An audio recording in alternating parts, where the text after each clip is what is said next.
नमस्कार, आदाब। Crime petrol सतर्क के आज के इस एपिसोड में मैं अनूप सोनी आप सबका स्वागत करता हूं। क्राइम पेट्रोल सतर्क में जो एपिसोड हम आज आपको दिखाने जा रहे हैं वो जुर्म और अत्याचार की परिणति दर्शाता है। हर धर्म में एक बात जरूर कही गई है, खुद से कमजोरों की हिफाजत करना। लेकिन हम अपने आसपास क्या देखते हैं? कमजोरों पर जुल्म, उनके खिलाफ घिनौनी साजिश। औरत बेशक शारीरिक रूप से मर्दों से कमजोर होती है, लेकिन भावनात्मक और सहनशीलता के मामले में वो मर्दों से कहीं आगे है। औरत से जुड़े अपराधी घर घर में मौजूद हो, चाहे वो पति जो लड़का पैदा करने के लिए पत्नी को मारता हो, चाहे वो सास जो दहेज के लिए बहू को तंग करती हो, चाहे वो बाप जो बेटी को पढ़ने से रोकता हो और कम उम्र में उनकी शादी कर देता हो। आज का ये केस हर औरत के लिए एक सीख है कि औरत का उद्धार खुद औरत ही कर सकती है। इसलिए खुद के खिलाफ होने वाले हर जुल्म के लिए आवाज उठाइए।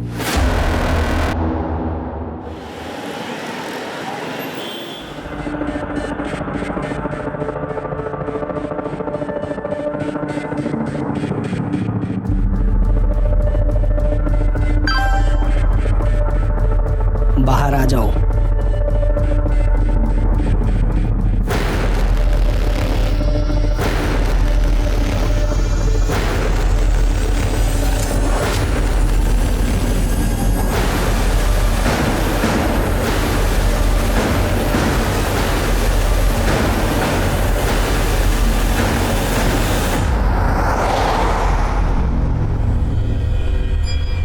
अबे ओ मजनू,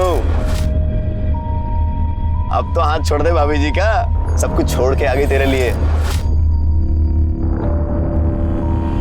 सारा इंतजाम हो गया? इंतजाम? अरे सब इंतजाम हो गया। हम कहाँ जा रहे हैं? अरे बता तो रहा हूँ भाभी जी, मतलब होने वाली भाभी जी। नौकरी की सारी बात हो गई है, घर का भी सारा बात हो गया है, बस तुम दोनों की शादी होना बाकी है। हाँ जल्दी कर लो। हाँ तो वो भी करवा लेते हैं ना। ओ मंगलम भगवान विष्णु मंगलम गरुड़ध्वजा।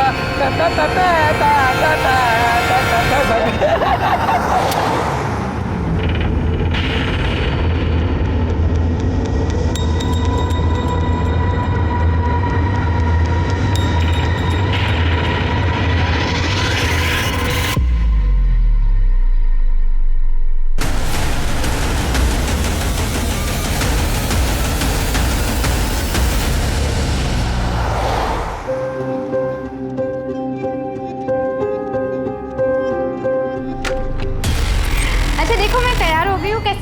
तैयार तो हम भी हैं। 3-3 दूल्हे। अब शादी छोड़ो, चलो सुहागरात मनाते हैं।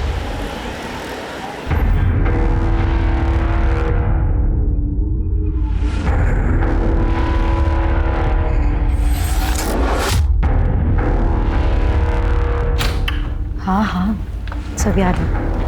आ रहे हो ना? अरे हाँ बाबा, आ रहा हूँ मैं। हाँ बस निकल ही रहा हूँ।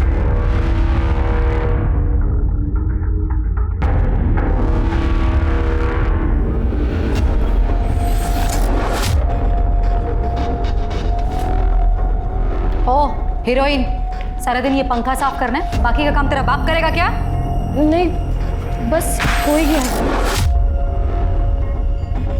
पैसे ले और सामान की लिस्ट। चल मार्केट जाके सामान लेके आ, और हाँ टाइम से आना वापस घर।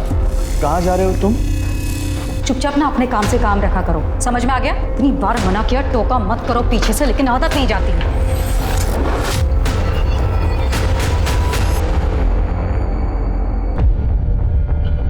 सर मेरा नाम दीपा कुलकर्णी है, मैं एक सोशल वर्कर हूँ। मुझे ये लड़की कल रात को अकेले रोड पर मिली। सर ये बहुत घबराई हुई थी, मदद मांग रही थी, और जब इसने मुझे अपने बारे में बताया तो मुझे लगा कि इसे पुलिस स्टेशन ही ले जाना चाहिए, और इसीलिए आज सुबह होते ही मैं इसे यहाँ ले आई हूँ। अच्छा किया आपने। नाम क्या बेटा तुम्हारा? सब हमारा नाम मोहिनी संथाल है। कहाँ की रहने वाली हो? झारखंड तरवा गांव से है। क्या हुआ तुम्हारे साथ? सब हमारे माँ बाप नहीं है, चाचा के घर रहते हैं। एक दिन चाचा बोले मंडी जाना है, धोखे से किसी आदमी को बेचती है। बस आप ही के पास आ रहा ये मैडम जी कौन है? वो तो नहीं मालूम साहब।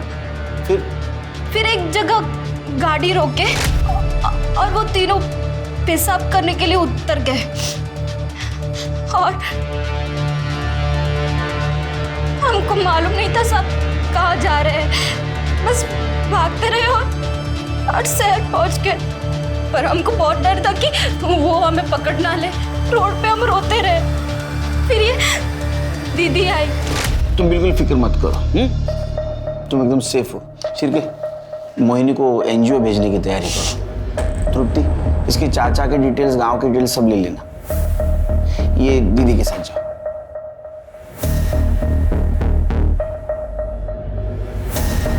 शिरके, मुझे लगता है गर्ल ट्रैफिकिंग का मामला है, लेकिन मैडम जी कौन हो सकती है?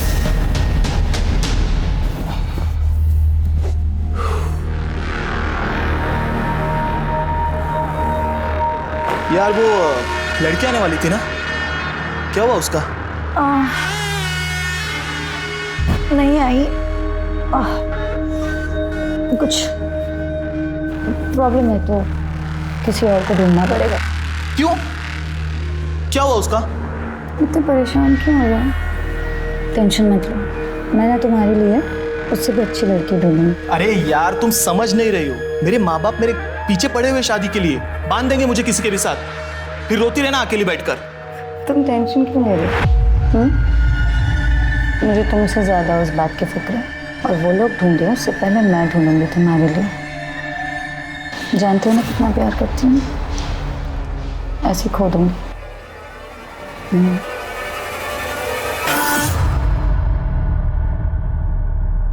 साहब 2 दिन हो गए, हमारी बेटी नमिता की कोई खबर नहीं।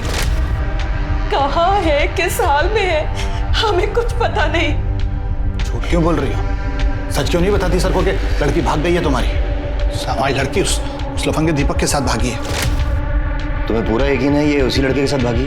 हाँ सर, पूरा यकीन है उस लड़के के साथ ही भागी है। लड़का 2 दिन से गायब है, अपने घर पे नहीं है, और हमें नहीं पता था सर कि ट्यूशन पढ़ने जा रही है। हमें लगता था, लेकिन उसका तो चक्कर चल रहा था। ये गोल खिला रही है ये पढ़ाई लिखाई के नाम पर। इसकी पढ़ाई लिखाई बंद, अब ये कॉलेज नहीं जाएगी, नहीं जाएगी ये कॉलेज। कोई भी लड़का ढूंढो इसके लिए और शादी करो। इस घर में ज्यादा नहीं देखनी है मुझे ये लड़की। अरे सुनिए तो सही। 17 साल में शादी, पता है ना गैर कानूनी है। हाँ सर, पता है कि गैर कानूनी है, पर गरीब आदमी करे तो करे क्या सर? सब लोग तू कर रहे थे। अब इज्जत जाए, इससे अच्छा तो आदमी जेल चला जाए। बहुत समझाया पर समझ नहीं रही थी वो। उस लड़के ने हद कर दी सर। एक दिन तो हमारे घर ही आ गया था। आशिकी का भूत क्यों आया था? क्यों आया था? अंकल, मैं नमिता से प्यार करता हूँ अंकल, उससे शादी करना चाहता हूँ अंकल। छोड़ दे पापा। तेरी बारात में अर्थी निकालूंगा यहाँ से। पापा, अगर उसे कुछ हो गया ना, मैं अपनी जान दे दूंगी, आप देख लेना। साहब, प्यार से बात करना तो इन्होंने कभी सीखा ही नहीं। इतनी सख्ती दिखाई कि बेटी घर से ही भाग गई। मैं उसे प्यार से समझाऊंगी, बस एक बार ढूंढ दीजिए मेरी बेटी को। देखिए आप घबराइए नहीं, आप दीपक और नमिता की डिटेल्स नोट करवा दीजिए, हम उन्हें जल्द से जल्द ढूंढेंगे। समझे?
सर, लड़की की बॉडी है, देखकर लगता है कि 16-17 साल की होगी।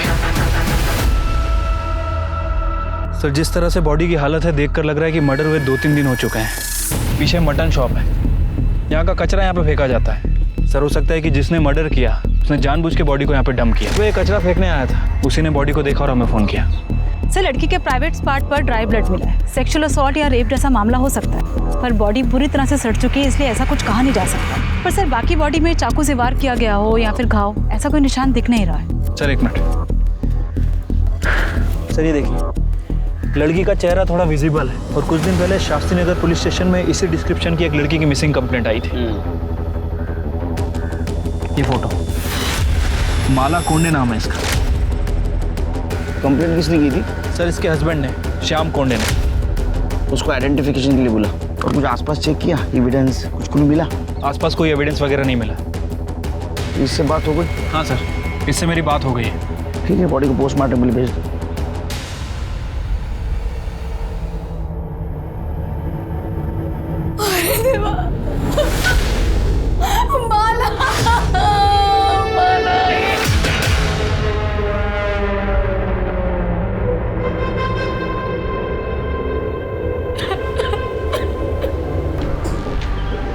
माला मटन शॉप गई थी? नहीं सर, हमारे घर नॉनवेज नहीं बनता। वो सब्जी लेने गई थी और शाम तक नहीं लौटी, और ना ही फ़ोन साथ ले गई थी कि फ़ोन लगा करके देखी कि वो कहाँ पे है। फिर अगले दिन जब वो नहीं लौटी तो मैंने मिसिंग की कंप्लेंट लिखवाई थी। आप लोगों को किसी पे शक, किसी से कोई झगड़ा, दुश्मनी जो ऐसा कर सकता है? सर हम लोग मिडिल क्लास लोग हैं, हमारी किसी से क्या दुश्मनी होगी। ठीक है, जाओ।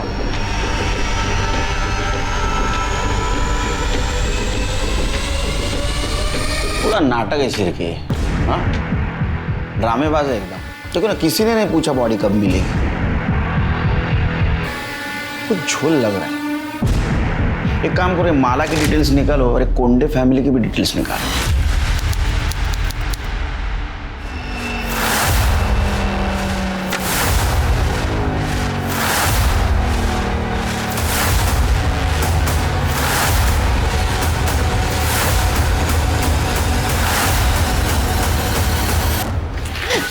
प्लीज मुझे यहाँ से जाने दो, मुझे यहाँ नहीं रहना।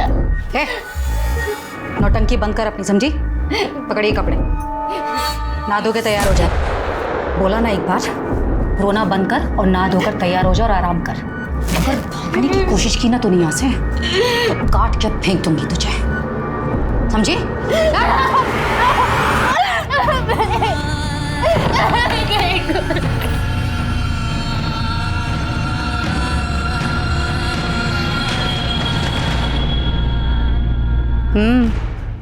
फोटो देखी? मैं आज ही आई बाबा को उसकी फोटो भेजता हूँ। देखना, शादी के लिए फौरन हाँ कर देंगे। अरे लड़की सिर्फ 17 साल की है, नाबालिग है वो। पहले उसके एज प्रूफ के ना झूठे पेपर्स तैयार करने दे। शांति रख। ठीक है सर, कोंडे फैमिली के पड़ोसियों से बात की है। सर हैरानी की बात यह कि पड़ोसियों तक को नहीं पता था कि माला उस घर में नौकर थी या फिर श्याम की बीवी। सर ये कोंडे फैमिली माला के साथ बहुत बुरा व्यवहार करते थे, उसे नौकरानी की तरह ट्रीट करते थे। फिर अचानक से एक दिन उन्होंने कहा कि श्याम और माला की शादी हो गई। किसी को नहीं पता चला कि उनकी शादी कब हुई। मुझे तो पहले से झोल लग रहा था शिर की। ये कोंडे फैमिली की डिटेल्स निकाली? हाँ सर, ये श्याम को जुए की लत, काम वाम कुछ करता नहीं था। रमाकांत के पास भी कोई काम नहीं है और ये वैशाली घर चलाने के लिए नर्स और हाउस होल्ड हेल्प का काम करती है। दूसरों के घर में नौकर प्रोवाइड करवाया करती थी। चिरके, मुझे वैशाली के काम में भी झोल लग रहा है। पता करो, ये नर्स और नौकर प्रोवाइड करने के नाम पे कुछ काले धंधे तो नहीं करती थी? सर हमने पता किया, माला का बर्थ सर्टिफिकेट निकली है। तुम एक काम करो, उड़ई ऑफिस से माला के फिंगरप्रिंट और फोटो के बेसिस पे उसके आधार कार्ड के डिटेल्स निकलवा। हो सकता है असली डिटेल्स मिले। सर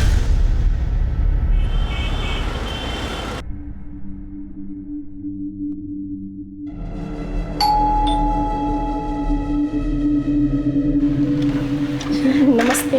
नमस्ते आंटी। आंटी नमिता दीदी कहाँ है? बेटा वो घर पर नहीं है, अपने मामा के घर गई है। कुछ काम था क्या? हाँ आंटी, मैं क्लास में फर्स्ट रैंक लाई हूँ ना, तो मुझे उनको थैंक यू बोलना था। पर मम्मी वो तो घर पर ही नहीं है। कोई बात नहीं बेटा, तो आंटी को दे दे, आंटी नमिता दीदी को दे देगी। देखिएगा नमिता बहुत अच्छी टीचर बनेगी, उसकी तो जिंदगी सफल हो गई। चलिए हम निकलते हैं।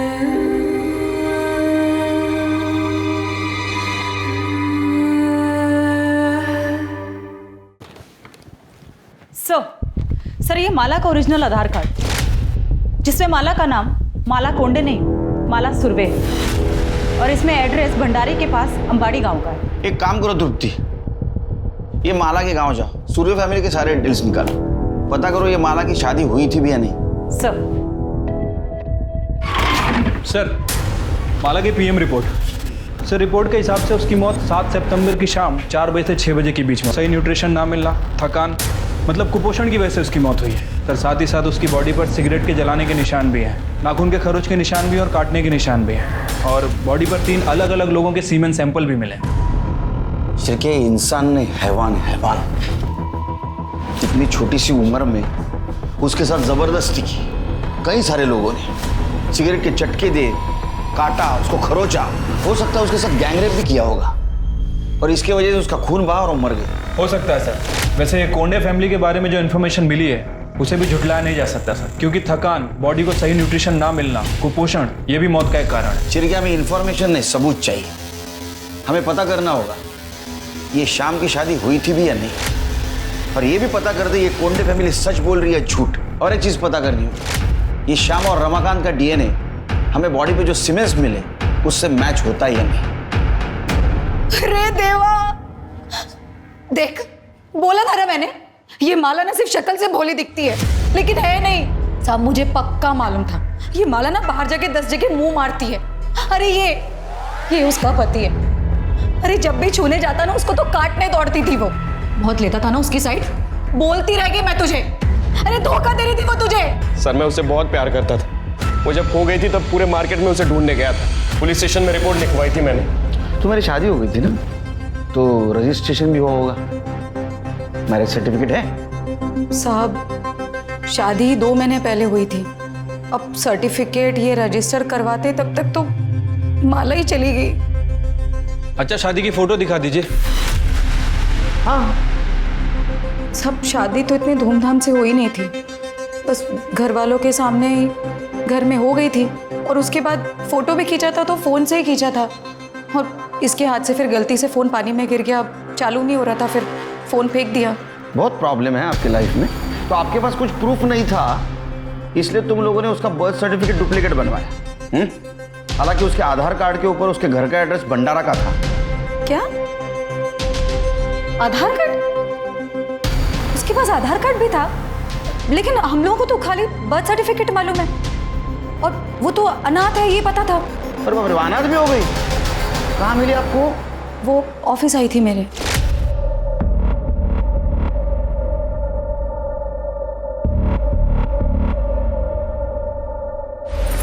क्या है?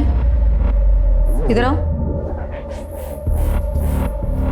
दीदी, मेरा नाम है माला, मैं अनाथ हूँ, मेरा कोई नहीं है। कोई काम मिल जाता तो। पढ़ी लिखी हो? ज़्यादा पढ़ी लिखी तो नहीं हूँ, पर झाड़ू पोछा कर सकती हूँ। ठीक है, आईडी में कुछ आधार कार्ड वगैरह कुछ है? फिर मैं देखती हूँ। आधार कार्ड तो नहीं है, पर हाँ जन्म प्रमाण पत्र है। ठीक है, मैं देख लेती हूँ, कुछ होता है तो मैं बताऊँ।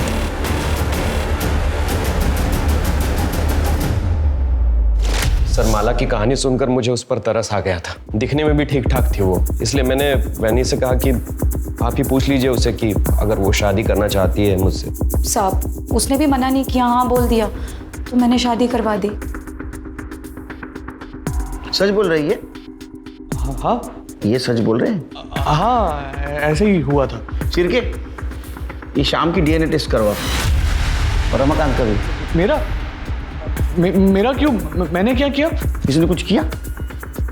नहीं, मतलब मेरा मतलब है माला तो मेरी बेटी जैसी थी, बहू थी। डर क्यों रहे हो? हाँ, चिरके, इन दोनों का डीएनए टेस्ट करवा। चिरके, ये कोंडे फैमिली का झोल है।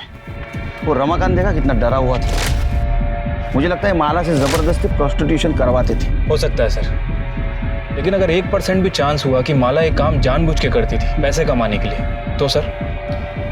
नहीं शिरकी, अगर वो जानबूझ के करती थी, इतने पैसे कमाती थी, तो पैसों का क्या करती थी? क्योंकि उसके मौत का एक कारण कुपोषण भी है। उसको ठीक तरह से खाना भी नहीं मिलता था। ये वैशाली के एजेंसी का कुछ पता चला है? ऐसी एजेंसी? हाँ सर, उसकी एजेंसी लीगल है, रजिस्टर्ड भी है। अपने खबरों को अलर्ट कर दो। ये कोंडे फैमिली के सारे डिटेल्स चाहिए मुझे, पास्ट फ्यूचर प्रेजेंट सब। ठीक है सर।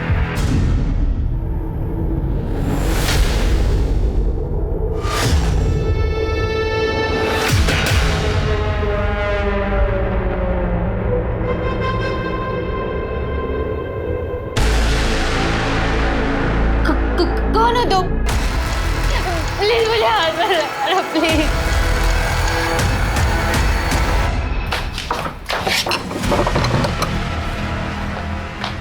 मना किया था ना, बोला था ना दूर रहने के लिए। अरे पर क्यों?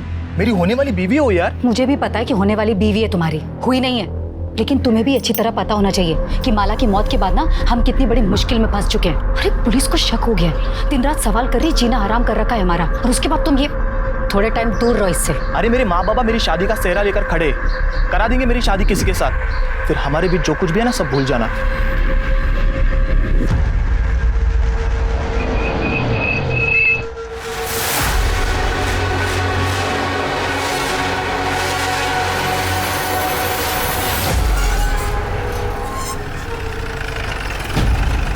अच्छा सुनो, मैं राम बाबू के यहाँ पे आता हूँ, हैं? ठीक है? आप माला सुरवे के माता पिता सविता सुरवे और हीरानंद सुरवे हैं? नहीं, हम लोग राउत हैं। सुरवे तो वो थे जिनसे 4 महीने पहले हमने घर खरीदा था। तो वो लोग अब कहाँ हैं? पता नहीं। मैडम, सुरवे लोग तो ये गांव छोड़ के कब के चले गए? आप कौन? मैडम, मैं सुशीला, उनकी पड़ोसन। वो लोग बहुत कमीने थे, अपने बेटे मकरंद की शादी में खर्चा करने के लिए बेचारी माला को बेच दिया, और जब बिरादर में थूथू होने लगी तो ये घर बेचा और भाग गए। इसे पहचानती हो? हाँ, यही तो है माला। इसे कैसे नहीं पहचानूंगी? बचपन से देखा है मैंने इसको। तो सुरवे फैमिली कहाँ पे है? उनके बारे में कुछ जानती हो? माँ बाप का तो पता नहीं, पर सुना है मकरंद विट्ठल नगर में अपने ससुराल में घर जवाई बन के बैठा है। सर, घर बेचकर जाने के बाद माला के माता पिता को किसी ने गांव में नहीं देखा। मकरंद का भी यही कहना है कि वो अपने आखिरी दिनों में हरिद्वार चले गए। हरिद्वार पुण्य कमाने ने पाप धोने गए होंगे। सर, मकरंद का कहना है कि उसकी शादी के बाद से ही वो चले गए, और उसके बाद उसके साथ भी उसकी कोई बातचीत नहीं। सर, माला की बॉडी पे जो 3 लोगों के सीमेन मिले थे, उसकी डीएनए रिपोर्ट आ गई सर। उनमें से एक का डीएनए श्याम के डीएनए से मैच करता है। और दूसरे 2 रमाकांत की डीएनए रिपोर्ट? सर, रमाकांत का डीएनए सीमेन से मैच नहीं कर रहा है। मतलब कोंडे फैमिली माला के बारे में जो बोल रही थी वो सच हो सकता है, या ये भी हो सकता है कि उसके साथ किसी ने जबरदस्ती की या रेप। सर, दिल्ली से एक लड़की की पूछताछ आई है। कुछ दिन पहले वो अपने बॉयफ्रेंड के साथ घर से भाग गई थी। वो लड़की नागपुर में दिखाई दी। उसका नाम है नमिता सिंह। ये फोटो, और उसकी उम्र 17 साल। शिरके, इसका लुकआउट नोटिस जारी करो, हो सकता है इसके बारे में किसी के पास इन्फॉर्मेशन हो। ठीक है सर। माला कोंडे उस माला सुरवे मर्डर केस सुलझने की बजाय उलझता ही जा रहा है। पुलिस ने माला का बैकग्राउंड तो चेक किया है, लेकिन कत्ल के मकसद को लेकर पुख्ता तौर पर कोई बयान देने से बच रही है। पोस्टमार्टम रिपोर्ट में एक्सेसिव सेक्स और टॉर्चर की बात कही गई है, रेप नहीं आया। तो क्या रेप इसलिए नहीं आया क्योंकि माला के अंदर रेप से स्ट्रगल करने की न तो ताकत बची थी और न ही जान? क्या वाकई माला देह व्यापार में शामिल थी और यही उसकी मौत की वजह बनी? अगर हाँ, तो फिर कातिल कौन है? उसका पति, ससुराल वाले, ये बाहर का कोई शख्स? माला के माँ बाप ने उसे किसके हाथों बेचा था? और क्या माला के कत्ल में उसके माँ बाप का हाथ भी शामिल हो सकता है?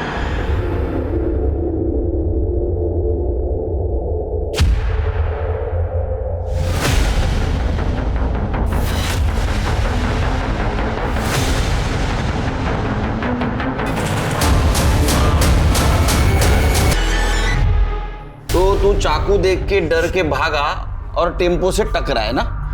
हाँ साहब। उसका चेहरा देखा? किसके हाथ में चाकू था? चेहरा नहीं देख पाया साहब, वो टोपी पहना था। तेरे जेब में हमें कार्ड मिला, विजिटिंग कार्ड, वैशाली कोंडे। तू कैसे जानता है उसको? वो सच बोल, तेरी हालत देख। मैडम के पास कमीशन के लिए काम करता था साहब। एजेंट था ना। किस चीज का एजेंट था तू? साहब, वो मेड और नर्स के लिए लड़की ला कर देता था मैडम जी को। सिर के सुना क्या मैडम जी? तो ये वैशाली मैडम जी है, और तू उसको नर्स और मेड के नाम पे जो लड़कियां ला के देता था नाबालिग, हाँ? वो दूसरे धंधे के लिए ना? नहीं साहब, मैं ऐसा कुछ नहीं करता साहब। चिरके ये सब निकालो, इसकी पट्टी विट्टी निकालो, दूसरा हाथ तोड़ो और लेके चलो इसको। अरे नहीं, बोलता हूँ साहब, बोलता हूँ। मैं मैडम जी को धंधे के लिए लड़की सप्लाई करता था साहब। पिछले 2 साल से मैं कर रहा है साहब। ये मोहिनी संथाल को भी तू ही लेके जा रहा था ना मैडम जी को बेचने के लिए? हाँ साहब, लेके जाने वाला था साहब, लेकिन वो नागपुर आने से पहले गाड़ी से उतर के भाग गई। और माला? साहब, माला को भी बेचने के लिए लाया था, लेकिन वो मोहिनी से बहुत पहले आई थी साहब। लेकिन शाम का उसके ऊपर दिल आ गया, तो फिर मैडम जी ने घर काम करने के लिए और शाम को खुश करने के लिए रखी साहब। तो सबको पता है कि और तो और वो विकास भी साहब बहुत बार जबरदस्ती किया साहब माला के साथ। ये विकास कौन? मैडम जी का पड़ोसी है। मैडम जी का लफड़ा चालू है साहब उसके साथ। ये शाम को कोई और काम धंधा नहीं है क्या? शाम नहीं है मैडम जी, आज विकास है, विकास। क्या कर रहे थे अंदर? क्या कर रहा था मतलब? तुम्हें मालूम नहीं मैं क्या कर रहा था? बोला है ना मैंने कि इससे अच्छी लड़की मैं इंतजाम करूंगी तुम्हारे लिए। चुप, उसे रेप कहते, रेप। मालो किसने मारा? सब किसी ने नहीं मारा। वो तो उम्र में भी कम थी और कमजोर भी थी साहब। वो सब वो उसमें ही मर गई साहब। फिर साहब मैडम जी ने मेरे को बोला कि उसको ठिकाने लगाना है। मैं उसको मटन चौक के तरफ फेंक दिया साहब। साहब माला के बाद नमिता आ गई साहब। उसको उसके बॉयफ्रेंड ने प्यार के झांसे में घर से भगा के लेके आया था साहब बेचने के लिए। यही थी? हाँ साहब, वो मैडम जी इसको विकास को खुश करने के लिए रखा था, लेकिन इससे पहले विकास को खुश करता उसने देखा कि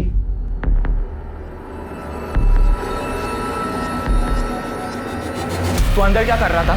तेरी हिम्मत कैसे हुई मेरे होने वाली बीवी को हाथ लगाने की? होने वाली बीवी है ना, हुई तो नहीं है ना। चल। साले हर बार तेरी मन मर्जी नहीं चलेगी, समझा? दोबारा अगर तूने उसे हाथ लगाया ना तो लगाऊंगा। क्या करेगा बे तू? ये घर मेरा और इस घर की हर चीज मेरी है, समझा? जो करना कर। साले तुझे बहुत चर्बी आई है, हाँ? जान से मार दूंगा। चल। विकास! श्याम! छोड़ो, तुम लोग ये क्या कर रहे हो? अरे छोड़ दो दूसरे को। विकास छोड़ो। श्याम! विकास बस! विकास! छोड़ो विकास! विकास! क्या भाग रहे तुम? रुक! अरे क्या मुंह देख रहे हो? उसको पकड़ो, मर जाएंगे वरना हम लोग।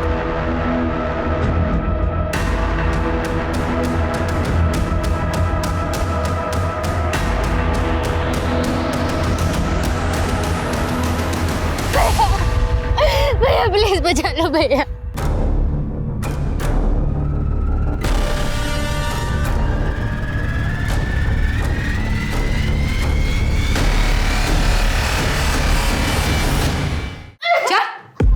इसे अगर कुछ हो गया तो मैं शादी किससे करूंगा? इससे तू नहीं, मैं शादी करूंगा। बस! दामोदर, चल निकाल सिक्का। आज ही फैसला करूंगी इसकी शादी का। अगर हेड आया तो श्याम की और अगर टेल आया तो विकास की। ये ऐसे कैसे बोल रहे हो तुम? मुंह खोला ना दोबारा तो उठा के सीधा शाम को दे दूंगी। दामोदर,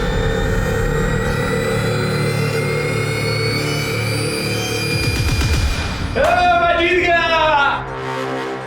हेड आया तो मैं क्या करूं इसमें? मुझे क्यों देख रहे हो ऐसे? ठीक है ना, कोई बात नहीं। मैं ना दूसरी कोई लड़की मैं अरेंज कर। चुप कर! ये मेरी है, ये मेरी ही रहेगी। इस साले की मैं कभी नहीं होने दूंगा। चल। तुम लड़कियों को समझते क्या हो? हाँ? चिरके जल्दी चलो, इससे पहले कि विकास नमिता को नुकसान पहुंचाए हम वहां पहुंचेंगे। सर।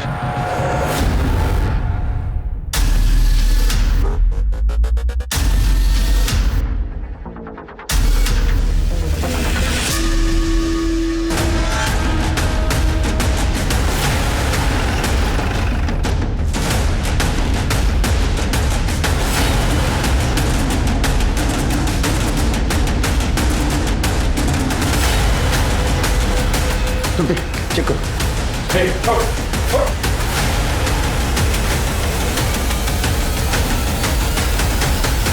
सर मर चुकी है। किसने मारा? आपने नहीं मारा सर, हमें नहीं पता sir. Please please sir, please. किसने मारा इसको? तेरे हाथ में चाकू था, हाँ? इन सबके नौटंकी में ये शाम को मिली थी, इसलिए तूने मारा है उसको? सर नहीं सर, मेरे हाथ में चाकू था सर, मैं मारने आया था सर इसको, लेकिन पहले से मरी पड़ी थी सर। मैं सच कह रहा हूँ सर। तूने मारा? चले पहले तू मजा ले चुका था उसके साथ, तेरे को डर था ये वैशाली इसको विकास को दे देगी, इसलिए तूने मारा ना? नहीं सर, वैनी ऐसा नहीं कर सकती सर। सर ये श्याम सही कह रहे, लड़की है, कोई खिलौना थोड़ी। मैडम जी तेरा खेल खत्म हो गया, समझा? सर ये देखिए टूटा हुआ नाखून मिला है। चेक कर, हाँ चेक कर स्मिता इधर। इसका मतलब तुम दोनों के अलावा इस रूम में तीसरी औरत थी। कौन थी? सच्ची कह रही हूँ, मुझे नहीं पता सर। हमने किसी औरत को नहीं देखा सर। छिड़के बॉडी को पोस्टमार्टम के लिए भेज दो, और ये नाखून डीएनए एनालिसिस को भेज दो, और इसके सब मैच करवा के दे। उनको जेल में लेके जाओ और ऐसा मारो ना बिना हेड टेल किए, सब सच बोलेंगे। चल लेके जाओ इनको। मैंने मर्डर नहीं किया, सच कह रही हूँ मैं। लोगों के घर नर्स और मेड भेज कर उतने पैसे नहीं कमाती थी जिससे घर चले, और ऊपर से क्लाइंट और लड़कियों का पुलिस वेरिफिकेशन का झंझट अलग, और इसमें लड़कियों को बेचती थी तो लाखों रुपए मिलते थे। सर मेरी मजबूरी थी ये करना, क्योंकि मुझे मालूम था कि मेरा पति रमाकांत एक नंबर का निकम्मा है और घर मुझको ही चलाना। नौकरी चले जाने के बाद जो बची कुची हिम्मत थी वो भी चली गई। विकास और उसके बारे में मुझे पहले से ही पता था, लेकिन मैं कुछ बोल नहीं सकता था। क्या बोलता सर मैं? और औरत अगर सामने से आएगी तो कौन छोड़ता है? पर सर वो मुझसे उम्र में बड़ी थी, इसलिए घर वालों और सोसाइटी को दिखाने के लिए अपनी उम्र की लड़की से शादी करना मेरी मजबूरी थी। इसलिए वैशाली नमिता को मेरे लिए ढूंढ लाई थी। लेकिन जब मैंने पहली बार नमिता को देखा तो मेरा उस पर दिल आ गया सर, लेकिन उस साले शाम ने सब गड़बड़ कर दी। सर विकास को पता था कि माला मेरी है, फिर वो उससे मजे ले रहा था, और जब मैंने नमिता को हाथ लगाया तो मारने मरने पर उतर आया। वो कह रहा था कि वो मेरी होने वाली बीवी है, शादी करूंगा मैं उससे, जैसे कि उसको पता ही नहीं था कि शादी का सिर्फ नाम है। वो शरीफ बनने की कोशिश करता रहे, हमको सब पता है। उन जानवरों में से तू भी एक था ना? नहीं सर, सच में मैंने कुछ नहीं किया। मैं कसम खाकर कह रहा हूँ, मैंने कुछ नहीं किया। वैशाली तो जिन लड़कियों को लेकर आती थी उन लड़कियों पर मुझे तरस आता था। शुरू में थोड़ा बुरा लगता था, लेकिन इतना पैसा कमाने लग गई कि हर लड़की देखकर मुझे वो खरीदने और बेचने का सामान ही नजर आती थी। नमिता को किसने बेचा? उसके बॉयफ्रेंड दीपक ने? मुझे नहीं मालूम किसने बेचा, लेकिन दामोदर ने उसको दिल्ली के किन्हीं 3 लोगों से खरीदा था मेरे लिए। ह्यूमन ट्रैफिकिंग पहले प्रोस्टिट्यूशन के लिए किया जाता था, लेकिन शर्म की बात यह है कि अब शादी के लिए दुल्हन तक खरीदी जा रही। ये चलन बढ़ रहा है, और इसके बढ़ने की एक वजह यह भी है कि जनसंख्या में लड़के और लड़की के अनुपात के बीच में फर्क है। ये नतीजा बेटे और बेटियों में फर्क का है। यही वजह है कि बहुत सारी जगहों पर बेटियों को पैदा होते ही मार दिया जाता है। हरियाणा से ये चलन शुरू हुआ, लेकिन कई राज्यों में अब ये चलन बढ़ गया है। अगर ये चलन ऐसे ही चलता रहा तो न सिर्फ ये देश के लिए घातक होगा, बल्कि लड़के और लड़कियों के बीच जो फर्क है उसका फासला और भी बढ़ेगा। सर माला की बॉडी पर बाकी जिन 2 आदमियों के सीमेंट मिले थे, उनका डीएनए विकास और दामोदर से मैच करता है। वो तो होना ही था शिरकी, क्योंकि दोनों ने कन्फेस भी कर लिया था ना, माला के साथ उन्होंने रेप किया है। सर हॉस्पिटल से फोन आया था, कल रात दामोदर की हॉस्पिटल में मौत हो गई। शिरकी दामोदर का जिस जगह एक्सीडेंट हुआ वहाँ सीसीटीवी के देखो। ठीक है सर। सर एक और बात, नमिता की बॉडी के पास जो नाखून मिला है, डीएनए रिपोर्ट से पता चला है कि वो नाखून किसी औरत का नहीं बल्कि वो आदमी का है। हो सकता है सर, बहुत सारे आदमी लोग अपनी छोटी उंगली का नाखून बढ़ा के रखते हैं, उसमें नेल पेंट वगैरह लगाते हैं। इसका मतलब शिरके उस कमरे में श्याम और विकास के अलावा तीसरा आदमी भी था जिसने नमिता का मर्डर किया। शिरके एक काम करो, एक कोंडे हाउस के आसपास जितने भी मोबाइल टावर्स हैं वहां से पता करो कि उस एरिया में उस वक्त कितने मोबाइल एक्टिव थे, और ये दामोदर का जिस बार के बाहर एक्सीडेंट हुआ वहां का भी मोबाइल डाटा रिकवर करवाओ। सर हमने कोंडे हाउस दोबारा सर्च किया, जिस कमरे में नमिता की लाश मिली थी उस कमरे के बाहर एक ब्रेसलेट मिला।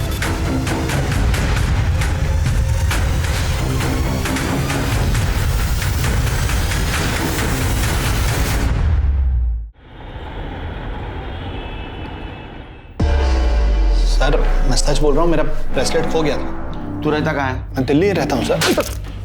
दिल्ली में रहता है, तेरा ब्रेसलेट नागपुर में मिलता है, तो चोर ने यहाँ चोरी किया और नागपुर में फेंक दिया, वो भी उसी जगह जहां नमिता का मर्डर हुआ, रूम के बाहर।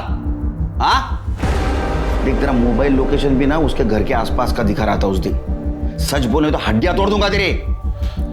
वो मुझे दिल्ली पुलिस से पता चला सर कि नमिता नागपुर में। मैं सीधा नागपुर के लिए निकल गया सर। वहाँ मेरा एक दोस्त रहता है, उसको भी मैंने बोला कि नमिता नागपुर में है, वो चेक करे। अपने 12 तारीख की शाम को मेरे उस दोस्त को नमिता दिखाई दी, तो उसने मुझे इन्फॉर्म किया।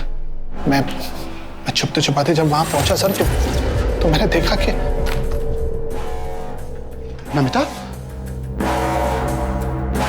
हे बेटा, नमिता, नमिता, क्या हुआ तुझे?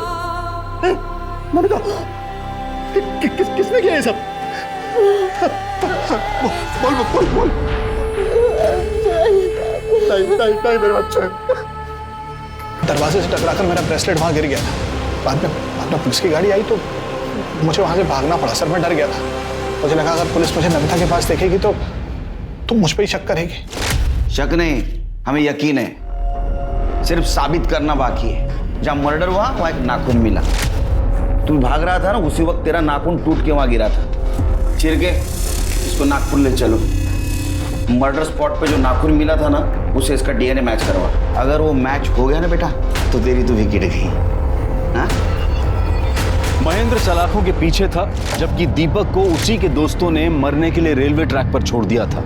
हालांकि पुलिस को अब तक उसकी लाश नहीं मिली थी। इस सब के बीच पुलिस ये भी पता लगाने की कोशिश कर रही थी कि दामोदर और वैशाली के अलावा ह्यूमन ट्रैफिकिंग और देह व्यापार में अलग अलग राज्यों के बीच कौन कौन और कितने लोग इन्वॉल्व थे। तभी एक और हैरान करने वाली खबर सामने आई। रिपोर्ट के मुताबिक नमिता के कमरे में मिला टूटा हुआ नाखून महेंद्र का नहीं था। तो कौन हो सकता था जो उस दिन आउट हाउस में नमिता तक पहुंचा और उसका मर्डर करके फरार हो गया? सर जिस बार के बाहर दामोदर पर हमला हुआ, हमने वहाँ का डम डाटा चेक किया। 3 नंबर मिले, एक दामोदर का, दूसरा गाड़ी वाले का और तीसरा दिल्ली का है। और यही नंबर मर्डर के वक्त नमिता के घर के पास भी एक्टिव था। किसका number? Sir Shirke, Delhi police को इन्फॉर्म करो, इसको अरेस्ट करें।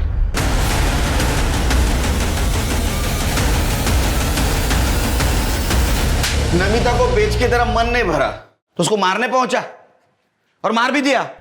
नहीं साहब, ये जो नाखून टूटा है ना, ये मर्डर स्पॉट पे मिला है हमको, समझा? सच बोल। साहब नमिता को हम नहीं बेचे साहब, हम तो उसको बहुत प्यार करते थे। अरे जिंदगी थी वो हमारी, लेकिन हमसे एक गलती हुई साहब कि वो मुकेश जैसी दोस्त पे हम विश्वास कर लिया और उससे मदद मांगे साहब। जिस दिन हमारी शादी थी साहब, वो हमको नशीली चाय पिला के, जाओ दूल्हे राजा को पटरी पर फेंक के आओ, इसके बाद दुल्हन के साथ सुहागरात मनाते हैं। हमको मार के वो अधमरा करके पटरी पे मरने के लिए भेज दिया साहब। वो तो आखिरी वक्त पे एक आदमी ने हमको बचा लिया। और जब हम वापस नमिता को ढूंढने के लिए उस जगह पे पहुंचे तो नमिता कहाँ है? बोल, कहाँ बेचा? बोल।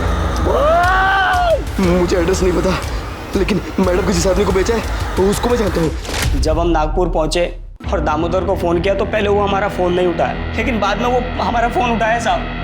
और हम उसको झांसा दिए कि हमें लड़की चाहिए। वो बोला लड़की है, फलाना बार में पहुंच जाओ। हम साहब वहाँ पहुँच गए, लेकिन वहाँ देखा तो बहुत सारे लोग थे साहब। लेकिन हमको मुकेश उसका हुलिया बताया था, हम उसको पहचान गए। और जैसे हम चाकू निकाल के उसके गर्दन पे रखे और नमिता के बारे में पूछे, सब वो कुछ बिना बोले ही भागने लग गया वहाँ से और जाके एक गाड़ी से टकरा गया साहब। हम फिर गए उसके पास और चाकू दिखा के फिर नमिता के बारे में पूछे। वो बताया साहब कि नमिता कहाँ है, किस कमरे में, और उस कमरे की चाबी उसके जेब में थी। हम उस जेब से उसकी चाबी निकाल ली और उसका फ़ोन भी निकाल लिए और रास्ते में जाके उसका फ़ोन तोड़ के फेंक दिए साहब, ताकि वो हमारे बारे में किसी को इन्फॉर्म ना कर सके। और हम जैसे ही नमिता के पास पहुँचे, नमिता